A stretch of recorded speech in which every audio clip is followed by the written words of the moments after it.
నమస్తే. కిరణ్ టీవీని ఎంతగానో అభిమానిస్తున్న ప్రేక్షకులందరికీ శ్రీ పరాభవ నామ సంవత్సర ఉగాది శుభాకాంక్షలు తెలియజేస్తూ నేటి కార్యక్రమాన్ని ప్రారంభిద్దాము.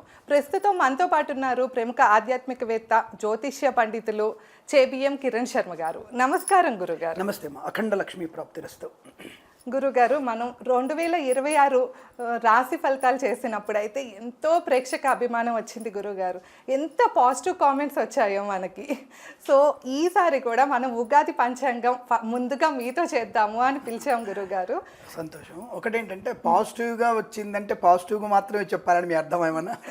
కాదు గురుగారు, అంటే మనం ఉన్న విషయాన్ని ముక్కుసూటిగా చెప్పగలిగేటువంటి తత్వం నాది. ఎందుకంటే ఇప్పుడు ఒక చెడు చెప్తున్నప్పుడు, ఒక జరుగుతుందని చెప్పినప్పుడు గట్టిగా చెప్పాలి. సపోజ్ నేను చాలాసార్లు మద్యపాన సేవన చేయకండి అని చెప్పి కొద్దిగా గట్టిగా చెప్తాను. మరి మద్యపాన సేవన చేస్తే మీకు ఆలోచన విరిగిపోతుందని గట్టిగా చెప్తాను.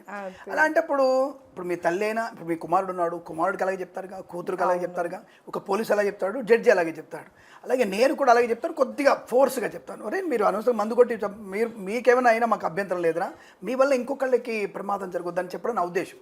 అలా చెప్తుంటాను. కాబట్టి కొంతమందికి అది కొద్దిగా పరుషవాక్యాలుగా ఉన్నాయని బాధపడేవాళ్ళు అయినా సరే ఆ తల్లిదండ్రులను యాక్సెప్ట్ చేస్తారు. ఎందుకంటే అవును, ఈ సమాజంలో ముక్కుసూటిగా ఏదో అంటారు కదా మనకి అడ్వర్టైజ్మెంట్, సూటిగా సుత్తి లేకుండా స్ప్రైట్ లాగా చెప్పాలనేటువంటి భావన అది ఎక్కువగా ఉంటుంది. గురుగారు, కర్కాటక రాశి వారికి ఉగాది తర్వాత ఎలా ఉండబోతుందో తెలియజేస్తారా? శ్రీ పరాభవనామ సంవత్సరంలో ముఖ్యంగా కర్కాటక రాశి వారికి ఆదాయం చూసుకుంటే 2, ఖర్చు చూసుకుంటే 11. అలాగే గౌరవం చూసుకుంటే 4 గౌరవంగాను 7 అవమానంగా. దాదాపుగా ఇందాకటి రాశిలానే వీరికి కూడా అవమానాలు ఎక్కువగా ఉన్నాయి. తీవ్రమైనటువంటి అంటే కొంత పర్వాలేదు, ఇందాకటి రాశికి అయితే మరి ఘోరమైనటువంటి అవమానాలు ఉన్నాయి. అయినా సరే వీడికి సంఘంలో ఈ రాశి వారికి కొద్దిగా అవమానకరంగా ఎక్కువగా ఉంటుంది. ఆ విషయం గమనించుకోవాలి. సరే, మనము ఈ కర్కాటక రాశి వారి యొక్క గుణగణాలు ఎలా తెలుసుకునే పెద్దది అంటే వీరు ఒక రకంగా భావోద్వేగాలు ఎక్కువగా, భావాలు తక్కువగా ఉంటాయి. అంటే వీరికి ఉన్నటువంటి జ్ఞానం ఇంత చెప్పుకోవడానికి ఆరాటపడతారు, ఇంత ఉంది మాకు అన్నట్టుగా క్రియేట్ చేస్తారు. అది వీళ్ళకు ఉండేటువంటి ఒక లక్షణం. రెండోది, ఒక్కొక్కసారి అసలు ఆవేశపడరు, అంటే భయం ఎక్కువ వీళ్ళకి, అంతర్గతంగా భయస్థులు. కానీ బయటికి మాత్రం వీడు చంపేస్తారేమో వీళ్ళు అన్నటువంటి ఒక సీన్ క్రియేట్ చేస్తారు. కానీ అది ఏమంటారంటే గడ్డివాము లాంటి మంట వీళ్ళది, అంటే బుసుక్కున మండిపోయి పక్కన పడిపోతుంది. కాబట్టి అటువంటి క్యారెక్టర్ ఎక్కువగా ఉంటారు వీళ్ళు. రెండవది, తప్పించుకునేటువంటి తత్వం వీళ్ళకి ఎక్కువగా ఉంటుంది. అవతల వాళ్ళని ఎక్కువగా నొప్పించరు, నిజంగా ఎప్పుడంటే నొప్పించరు. కానీ వాళ్ళ వరకు వచ్చరికి మాత్రం చాలా డేర్గా ఉంటారు. ఆ విషయం మాత్రం కనిపెట్టవచ్చు. పొదుపైన వ్యక్తిత్వం, వీళ్ళు కూడా పొదుపైన వ్యక్తిత్వాన్ని కలిగి ఉంటారు. వీళ్ళకి మైనస్ ఏంటంటే పేరు కోసం తాపత్రయపడతారు. నన్ను అందరూ గౌరవించాలి, నాకంతా నాకు కావాలి, నాకు అంతా నాకే కావాలి, అంతా నేనే, అంతా మొత్తం ప్రపంచం అంతా నాదే, నేనే సీఎం, నేనే పిఎం అనేటువంటి వ్యక్తిత్వం వీరికి, అటువంటి అత్యాశ కూడా ఎక్కువగా ఉంటుంది. రెండవది, ఎక్కడైనా సరే ఒదిగిపోయే తత్వం వీళ్ళకి ఎక్కువ ఉంటుంది. ఒదిగిపోతారు, మళ్ళీ ఒదిగిపోయే తత్వం కూడా ఉంటుంది. మళ్ళీ అబద్ధాలు ఆడగలిగే టాలెంట్ ఉన్నా నేను ఇది కాదు అని నిరూపిస్తారు వీళ్ళు. నేను ఈ అబద్ధం ఆడలేదు అన్నటువంటి నిరూపణ కూడా ఎక్కువ చేస్తుంటారు. వీళ్ళకున్న మైనస్ ఇంకోటి ఏంటంటే ఎప్పుడో చిన్నప్పుడు 4 ఏళ్ల తరగతి 4వ తరగతి 5వ తరగతి ఉన్నటువంటి సమస్యని ఇప్పుడు 50-70 ఏళ్ల వయసులో కూడా తీసుకొచ్చేసి 4వ తరగతి నాకు ఇలా చేసావు కాబట్టి నీ తత్వం అలాంటివి చెప్తారు వీళ్ళు. అంటే పాత జ్ఞాపకాల్ని బాగా గుర్తుపెట్టుకొని అవతలి వ్యక్తిని హింస పెట్టాలని తపన. రెండవది, నోటికి ఏదొస్తే అది మాట్లాడతారు. గబక్కన మాట్లాడడం వల్ల శత్రువులను ఎక్కువగా పెంచుకుంటారు వీళ్ళు. మరి మంచితనం ఏంటి? దానగుణం, పొదుపైన వ్యక్తిత్వం, భార్యాభర్తల మధ్య మైత్రి, చెడ్డవారితో స్నేహాలకు దూరంగా ఉండడం, ఒక్కోసారి మౌనంగానే ఉండడం, ప్రతి విషయంలో కూడా కొంత జ్ఞానాన్ని సంపాదించుకోవడం, ఇతరుల యందు అనురక్తి అంటే ప్రేమ వాత్సల్యంతో ఉండడం, పిల్లల విషయంలో మంచి బాధ్యతాయుతంగా ఉండడం, చదువు విషయంలో కఠినమైనటువంటి తత్వాన్ని పెంచుకోవడం, బద్దకిస్టులు అని చెప్పడం కానీ మంచి క్రమశిక్షణ కలిగినటువంటి వ్యక్తులు కూడా ఉండేటువంటి అవకాశాలు ఈ రాశి వారికి ఎక్కువగా ఉంటుంది. సంపాదన ఎక్కువగా ఉండదు ఈ రాశి వారికి, ఎక్స్ట్రీమ్ సంపాదన లేదు. అలాగే వీరికి ఈ షేర్ మార్కెట్ స్పెక్యులేషన్ అనేది రాశి వారికి తక్కువే, 80% కలిసి రాదు. అంటే దీర్ఘకాలికంగా పెట్టుబడి పెడితే ఒక 5 ఏళ్ల తర్వాత 100 రూపాయల షేరు 110 రూపాయలు అవ్వచ్చు 5 ఏళ్ల తర్వాత. కాబట్టి అంటే ₹1 ఇంట్రెస్ట్ వస్తుందని అర్థం. అంతే తప్ప ఈ సంవత్సరం ₹1,00,000 పెట్టి 5 ఏళ్ల తర్వాత నాకు 5 లక్షలు వస్తాయి అనేది మీరు కళ్ళు మూసుకొని కలగనాల్సింది తప్ప అలాంటివి ఏమీ లేవు. కానీ శ్రమ తగిన ఫలితాన్ని పొందుకుంటారు. వీరు శ్రమ పడితే మాత్రం ₹100 శ్రమ పడితే ₹100 ఆదాయాన్ని పొందుకుంటారు. విదేశీయానం ఉంటుంది, విద్యా ప్రాప్తి ఉంటుంది. వ్యాపార రంగంలో కూడా పార్ట్నర్షిప్ వ్యాపారం వీరికి సూటబుల్ కాదు, సింగిల్ వ్యాపారం వీరికి సూటబుల్గా ఉంటుంది. కాస్త వివాహం తర్వాతనే వీరికి బాగా కలిసి వచ్చే అవకాశం, భార్య వల్ల భర్తకి, భర్త వల్ల భార్యకి బాగా కలిసి వచ్చే అవకాశం. రెండవ సంతానం తర్వాత వీరి జీవితంలో ఒక మంచి మార్పులు పొందుకునే అవకాశం కూడా బలంగా ఉంటుంది. బహుసంతానం ఉంటుంది వీళ్ళకి, అంటే ఇద్దరు లేదా నలుగురు ఉండేటువంటి అవకాశం కూడా ఉంటుంది. అటువంటి యోగాన్ని పొందుకునే అవకాశాలు ఈ రాశి వారి బలం ఉంటాయి. గురుగారు, ఈ పెట్టుబడుల గురించి చెప్పారు కదా, ఒక చిన్న సందేహం. ఇప్పుడు జనరల్గా కర్కాటక రాశి వారికి బాగాలేదన్నారు అనుకోండి, వాళ్ళ వైఫ్ వాళ్ళ హస్బెండ్ పేరునో అలా పెట్టుకోవచ్చు అంటారా? అలా పెట్టి వీళ్ళు చేసుకోవచ్చా వ్యాపారం కానీ? మంచి ప్రశ్న అడిగారు మన ప్రేక్షకుల కోసం మీరు. మనకి ఇప్పుడు చాలా మంచి ధనవంతులైన దేవుడు ఎవరు? మనకి ఇద్దరు ఉన్నారు ఇప్పుడు. మనకి అలవేలు మంగా సమేత వెంకటేశ్వర స్వామి, తర్వాత మనకి తిరువనంతపురం పద్మనాభ స్వామి, ఇద్దరు ఉన్నారు కదా. సరే, నా దానికి ఒక వైన్ షాప్ పేరు పెట్టి పద్మనాభ స్వామి వైన్ షాప్ అని పెడితే డబ్బులు బాగా వస్తాయా? లేదా సరే నాదే పద్మనాభ స్వామి జ్యోతిషాలని పెడితే నాకు జనాలు ఎక్కువ వస్తారా? తిరుమల వెంకన్న స్వామి అని పెడితే నాకు జ్యోతిషాలకి ఎక్కువ మంది వస్తారా? మన కిరణ్ టీవీకి శ్రీ అలవేల్మంగా వెంకటేశ్వర కిరణ్ టీవీ అని పెడితే ఎక్కువ డబ్బులు వస్తాయా? లేదు. కాబట్టి కర్మ మనది. కాబట్టి ఎవరైతే కర్మని చేస్తున్నారో, ఎవరైతే పనిని చేస్తున్నారో వారి జాతకాన్ని బట్టి, నామం యొక్క ప్రాధాన్యతను బట్టి మనకి వ్యాపారం పెరిగే అవకాశం తప్ప గ్రేట్గా ఉన్నటువంటి వ్యక్తుల పేర్లు పెట్టుకుంటే డబ్బులు బాగా వస్తాయనేది అభూత కల్పన. అవన్నీ నమ్మకం. అదే అంటున్నా, భార్య పేరు బాగుంది కాబట్టి ఆ పేరు పెట్టుకుందాం చేస్తామంటే, మా తల్లిగారి పేరు గొప్ప పేరు, ఆవిడ జాతకం మంచిది. ఆవిడ తల్లిగారిని మా అమ్మ పేరు పెట్టుకొని నేను వ్యాపారం చేస్తే నడుస్తుందా నాకు చెప్పండి? నడిచి అంటే ఆవిడ జాతకంలో ఆవిడ ఇన్వాల్వ్మెంట్ ఉండాలి. అంటే ఆ వ్యక్తిగా తను వచ్చేసి తను కష్టపడాలి, తను ఉన్నప్పుడు మనం ఉద్యోగం చేయాలి. అంటే మనం దాన్ని బాధ్యత చేస్తున్నా మనం జీతం తీసుకోవాల్సిందే. సీఈఓగా ఉండాలి, దానికి చైర్మన్గా కాదు. సీఈఓ అంటే ఉద్యోగం చేస్తూ ఎవరి పేరున వాళ్ళ ఇన్వాల్వ్మెంట్ ఉంటేనే అప్పుడు ఉండి మనం ఎవరైతే చేయాలనుకుంటున్నామో మనం ఉద్యోగస్తులుగా ఉండాలి. ఉంటే ఆ వ్యాపారం బాగా నడుస్తుంది అనే విషయం గమనించుకోవాలి. ఇది మంచి ప్రశ్న అడిగారు మీరు, గుర్తుపెట్టుకోండి. సో ఈ రాశి వారికి అటువంటి ఏ రాశి వారికైనా ఇది వర్తిస్తుంది, గుర్తుపెట్టుకోండి. ఈ రాశి వారికి ఈ సంవత్సరంలో నెగిటివ్ ఫలితాలు ఎక్కువగా ఉన్న విషయం గుర్తుపెట్టుకోండి. ఎందుకు అంటే కర్కాటక రాశి వారికి భాగ్యంలో శని ఉన్నాడు. అంటే శని భాగ్యంలో ఉన్నప్పటికీ కూడా జూన్ వరకు ఈ యొక్క రాశి వారికి వ్యయంలో గురుడు. పోనీ తర్వాత ఏమైనా మంచి చేస్తాడా అంటే జన్మంలోకి వస్తాడు. అంటే జన్మరాశిలోకి, అంటే జూన్ 2వ తేదీ నుంచి జన్మరాశిలోకి వచ్చి అక్టోబర్ ఎండింగ్ వరకు జన్మంలో ఉంటాడు. జన్మంలో గురుడు దేహజాడ్యాన్ని కలిగిస్తాడు. అంటే అనారోగ్యాలు ఎక్కువగా ఉన్నాయి, జాగ్రత్త. తల్లి నుంచి మేనమామని సంక్రమించేటువంటి అనారోగ్యాలు కూడా వీరికి వచ్చే అవకాశం ఉంది. అంటే ఇప్పుడు మీకు బాగా అర్థమై ఉండాలి, దీర్ఘకాలికమైన వ్యాధి మీ అమ్మగారికి ఎవరికైనా మీ మేనమామ గారికి ఉంటే అవి మీకు సంక్రమించే అవకాశాలు ఉంటాయి. బీపీ లాంటివి, షుగర్ లాంటివి, థైరాయిడ్ లాంటివి జాగ్రత్తగా చూసుకోండి. అంటే ఏ విషయం భయపెడుతున్నావా అని అనుకోకండి. Prevention better than cure. మీరు ఇప్పుడు చెక్ చేసుకొని దానికి తగినటువంటి ఆహార నియమాలు, వ్యాయామాలు చేస్తే ఆరోగ్యం బాగుంది చెప్పడం నా బాధ్యత తప్ప మిమ్మల్ని భయపెట్టి మీరు చూస్తేనే నాకేదో మా ఛానల్కి డబ్బులు వస్తాయనే విషయం నాది కాదు. ఇది క్లారిటీ గుర్తుపెట్టుకోండి. తప్పకుండా మీరు అటువంటి విషయాల్లో జాగ్రత్తగా ఉండగలిగితే మంచిది. ఎందుకంటే జూన్ 2 నుంచి అక్టోబర్ వరకు తీవ్రమైనటువంటి అనారోగ్యం, మద్యపాన సేవన వల్ల వాహన ప్రమాదం. సరే, నేను మళ్ళీ చెప్తున్నాను, మనం మొదట్లో చెప్పుకున్నాం, నువ్వు మద్యపానం చేసి నువ్వు ఆనందం కోసం ఏదన్నా ఎంజాయ్ చేయ, నాకు అభ్యంతరం లేదు. కానీ ఇంకొకళ్ళ మరణానికి, ఇంకొకళ్ళ ప్రమాదానికి అంత యోగ్యుడు నువ్వు కావు, యోగ్యవంతురాలు నువ్వు కావు. అంటే ఇవాళ ఇప్పుడు ఆడవాళ్ళందరూ సమానం కూడా అనండోయ్, ఆడవాళ్ళు ఈక్వల్ ఉన్నారు. ఎందుకంటే దమ్ము కొట్టే విషయంలో, మందు కొట్టే విషయంలో తప్పుగా అనుకోవద్దు. మన ఛానల్ ద్వారా చెప్తాను ఒక విషయం. ఒకప్పుడు నేను విన్న మాట, కాల్ గర్ల్స్ ఉన్నారు, అంటే వేశ్యలు ఉన్నారు, కానీ కాల్ బాయ్స్ ఉన్నారు ఇప్పుడు. నాకు అది ఆశ్చర్యం అనిపించింది. మా అబ్బాయికి ఒక పిల్లవాడికి ఇది తటస్థించింది. వాళ్ళు వస్తే స్నేహితుల దగ్గరికి వెళ్తే కర్ణాటకలో బెంగళూరులో జరిగితే కాల్ బాయ్ అట.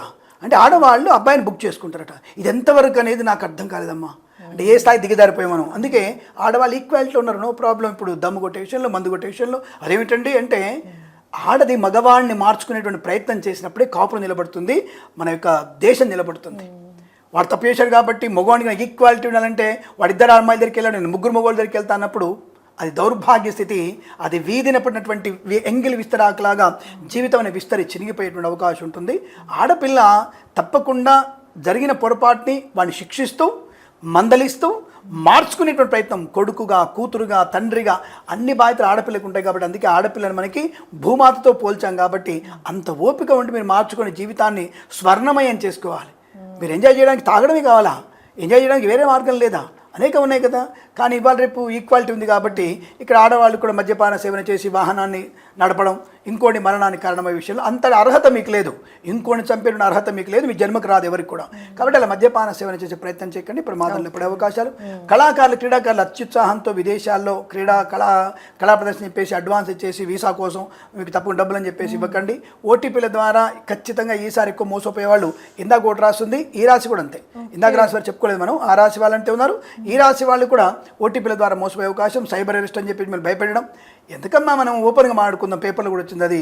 మనకి సిబిఐ డైరెక్టర్లు ఉన్న వాళ్ళ పిల్లలే భార్యలే మోసపోయారు, కోట్లు మోసపోయారు, రికవరీ ఇంతవరకు కాదు కూడా. నువ్వు సిబిఐ డైరెక్టర్గా, నువ్వు సిట్ ఆఫీసర్గా నీ రికవరీ అనేది నీ జన్మలో కాదు, అది అంతే, అది అయిపోయింది. అది ప్రివెన్షన్ తప్ప దానికి ఇంకో మార్గం లేదు. కాబట్టి ధైర్యంగా చెప్తున్నాను నేను, వాళ్ళే ఏం చేయలేకపోయారు. ఇక సామాన్యం మనం ఏం చేయగలుగుతాం?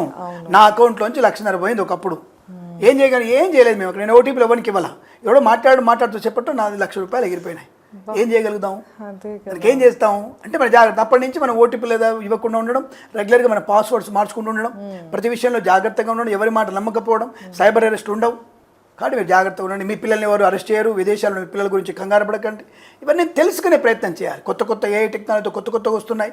కాబట్టి ప్రతి విషయంలో స్మార్ట్ ఫోన్ వాడుతున్న ప్రతి ఒక్కళ్ళు జాగ్రత్తగా ఉండే ప్రయత్నాన్ని చేస్తే చాలా మంచిది. ఏదైనా సరే వ్యాపారపరంగా, వృత్తిపరంగా కొంత ఎప్పుడు బాగుందండి అంటే జూన్ వరకు బాగాలేదు, జూన్ తర్వాత అక్టోబర్ వరకు బాగాలేదన్నారు. మరి ఎప్పుడు బాగుంది అంటే అదృష్టం ఏంటంటే వీరికి అతిచార గురుడు మీకు సింహంలోకి వెళ్ళిన తర్వాత ధనస్థానం ఉన్నాడు కాబట్టి అక్కడ మీకు అంటే నవంబర్ డిసెంబర్ 2 నెలలు మీకు ఈ సంవత్సరం మొత్తంలో పంట పండే అవకాశం అక్కడ ఉంది. చాలా మంచి ప్రయోజనాన్ని పొందుకుంటారు. ఆ 2 నెలల్లో మీరు ధనయోగాన్ని, గృహయోగాన్ని, సంతాన యోగాన్ని, వివాహ యోగాన్ని, బంధులాభాన్ని, మిత్ర సౌఖ్యాన్ని, వ్యాపారపరంగా అభివృద్ధిని, pharma, cement, iron, automobile, electronic, electrical, విద్యాలయ, వ్యాయామం, చిట్ ఫండ్, ఫైనాన్స్, ఈవెంట్ చేసేవారికి గొప్ప వ్యక్తులతో పరిచయాలు కానివ్వండి, కన్సల్టెన్సీ ఆధారపడవచ్చు, మ్యారేజ్ బ్యూరోని శుభవార్త వినవచ్చు, సంతాన యోగాన్ని పొందుకోవచ్చు, కొత్త వస్తువుల్ని కొనుగోలు చేయొచ్చు, వాహన సౌఖ్యాన్ని పొందుకోవచ్చును, గృహలాభం, ధనలాభం 6 నెలలే ఉంది. 6 నెలల ఈ 10 నెలల ప్రయోజనాన్ని పొందుకున్నటువంటి 6 నెలలు మీకు అందుకు గురుడు అతిచారం వల్ల సింహరాశి ప్రయోజనం ఆ టైం మీకు చాలా మంచి ప్రయోజనాన్ని కలిగిస్తుంది. ఆ సమయంలో శని కూడా మీకు యోగాన్ని కలిగిస్తాడు, భాగ్యస్థ శని. ఇక్కడ అన్ని రకాల ప్రయోజనాన్ని పొందుకుంటారు కాబట్టి మీకు ఇబ్బంది లేదు. ఆ 2 నెలలే మీరు జాగ్రత్తగా ఉంటే సుఖము, సంతోషం, ఆనందకరంగా ఉంటుంది. ఆ విషయాన్ని ఉపయోగించుకుంటే చాలా మంచిది. మిగతా రోజులలో మీకు చాలా జాగ్రత్తగా, మౌనంగా ప్రతి విషయాన్ని పెద్దలకు చెబుతూ, అనవసరమైనటువంటి వ్యక్తులతో, ధర్మ వ్యతిరేకులతో వెళ్ళినప్పుడు ఇందాక ఒక రాసి చెప్పాను, మీ యొక్క చేతులు కాళ్ళని కూడా ఫ్రిడ్జ్లలో ఉంటాయి. ఆడపిల్లలు జాగ్రత్త, ఎవరిని పడితే వాడిని నమ్మకండి. ధర్మానికి వ్యతిరేకంగా ఏ ఒక్క వ్యక్తితో మీకు స్నేహం అనేది పనికి రాదు. మనకి చాలామంది చెప్తుంటారు, మనకు ఇప్పుడేంటండి మత విద్వేషాలు రెచ్చగొడతారు, మీరు ఇంకొక మతాల గురించి తప్పుగా మాట్లాడతారు. అరే నా తల్లి గొప్పదని చెప్పుకోవడానికి నాకు భయం ఏంట్రా బాబు? నా స్వధర్మము, నా ధర్మదేవత, నా యొక్క స్వధర్మం అనేది నాకు గొప్పది. నా ధర్మశాస్త్రం కన్నా గొప్పది లేదని చెప్తాను. నేను చెప్తాను గ్యారెంటీగా. నీ దేవుడు నీ దేశం గురించి గొప్పని చెప్పుకోవట్లేవా? అలాగే నా దేశం గొప్ప చెప్తున్నాను, నా తల్లి గొప్పదని చెప్పుకుంటాను. నేను నా తల్లిని వదిలిపెట్టేసి ఇంకోటి మతంలోకి ఎందుకు వెళ్తాను? నాకేం అవసరం? ఇంకోటి మతానికి వెళ్ళినటువంటి ప్రతి ఒక్క వ్యక్తులు కూడా నాశనమయ్యే అవకాశాలు ఎక్కువగా ఉన్నాయి. ఇది గుర్తుపెట్టుకోండి. ప్రభుత్వం చెప్తారు మతాల్ని మనం ఈ మతంలో ఆ మతం పెళ్లి చేయాలంటారు, కానీ అవి నిలబడవు. ఇప్పుడు చిన్న ఎగ్జాంపుల్ అమ్మా, ఇప్పుడు వంకాయ కూడా నాకు పడదు, కాకరకాయ నాకు పడదు, బీరకాయ నాకు పడదు, 3 కిలోలతో నాకు అన్నం పెట్టావు, ఏం చేయాలి ఇప్పుడు నేను అంటే తిని కక్కుకోవడం కన్నా వదిలేయడం మంచిది కదా. తిని కక్కుకోవడం కన్నా వదిలేయడం మంచిది. పెరుగు వేసుకొని, ఉప్పు కలుపుకొని, నెయ్యి వేసుకొని తినే సరిపోద్దిగా. అంతే. అంటే మీరు బలవంతంగా నాకెందుకు వంకాయ పెడుతున్నారు, నాకెందుకు బీరకాయ పెడుతున్నారు మీరు?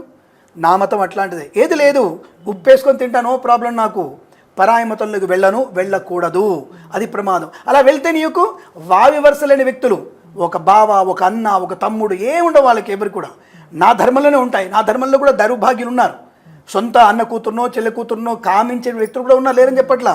కానీ సొసైటీలో ఓపెన్గా నేను నాశనం ఇంతే ఉంటాం, నా చుట్టుపళ్ళు నేను తింటానే వ్యక్తులు చాలామంది ఉన్నారు. కాబట్టి ఇవి మీకు నాశనాన్ని కలిగిస్తాయి. కాబట్టి మీ పార్ట్స్ అన్నీ కూడా ఫ్రిడ్జ్లో ఉంటాయి. కనుక స్వధర్మానికి వ్యతిరేకమైన వ్యక్తులతో పరిహాస మాటలు, మీరు వాళ్ళతో వ్యాపారం చేద్దాం చెప్పట్లేదు, వాళ్ళతో స్నేహంతో చెప్పట్లేదు. కానీ మీ స్నేహము మితిమీరి కామరూపం దాలిస్తే మాత్రం మీరు నష్టపోతారు, ప్రమాదాన్ని పడే అవకాశం, కుటుంబ పరువుని వీధిన పడే అవకాశం ఉంటుంది. జాగ్రత్తగా ఉండే ప్రయత్నాన్ని చేయండి. ఏదైనా సరే వ్యాపారపరంగా, వృత్తిపరంగా 6 నెలలే మీకు చాలా బాగుంది.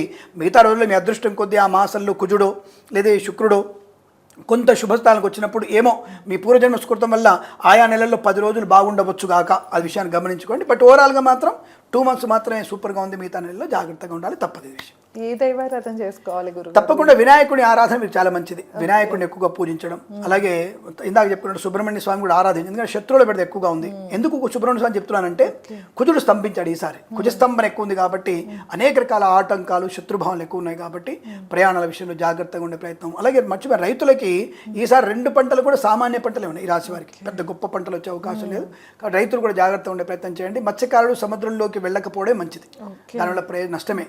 అందుకే రైతులకి నవంబర్ డిసెంబర్లో పంట చేతికి వస్తే కూరగాయలు ఏమన్నా వస్తాయి కదా, 60 రోజుల్లో పంటలు, పళ్ళు, కూరగాయలు కొన్ని వస్తాయి కాబట్టి అక్కడ మీరు కొద్దిగా గిటాన్ అవ్వచ్చు. మిగతా రోజుల్లో కష్టంగానే ఉంటుంది. నకిలీ విత్తనాల బెడద ఎక్కువగా ఉంటుంది, జాగ్రత్తగా ఉండాలి. వినాయకుడిని ఎక్కువగా పూజించండి, అమ్మవారిని ఎక్కువ ఆరాధన చేయండి, తప్పకుండా మీకు అనుకూలవంతమైన ఫలితాలు. సుబ్రహ్మణ్య స్వామి ఆరాధన తప్పకుండా చేసుకొని భగవద్గీత వినండి బాగా. ఎంత మీరు బాగా వింటే రైతులకి పనికొస్తుంది, ఏ సీఈలకు పనికొస్తుంది, సాఫ్ట్వేర్ పనికొస్తుంది, ఐటీ వాళ్ళ పనికొస్తుంది, హార్డ్వేర్ వాళ్ళ పనికొస్తుంది. ఎవరికైనా సరే మనం భగవద్గీతను మనం అనుభవించుకోవచ్చు. ప్రతి ఒక్క వ్యక్తికి అది అనుకూలంగా ఉంటుంది. అది చదవడం వల్ల మీకు ప్రయోజనం ఉంటుంది. ఇది ఈ రాశి వారి యొక్క ప్రయోజనాలు, ఇబ్బందులు అనే జాగ్రత్తగా ఉంటే మంచిది. జన్మ జాతకాన్ని తప్పకుండా చూపించుకుంటే ఇంకా మంచిది. అలాగే గురువు శుభమస్తు. చాలా సూచనలు అయితే తెలియజేశారు కర్కాటక రాశి వారికి ముఖ్యంగా. ధన్యవాదాలు. శుభమస్తు.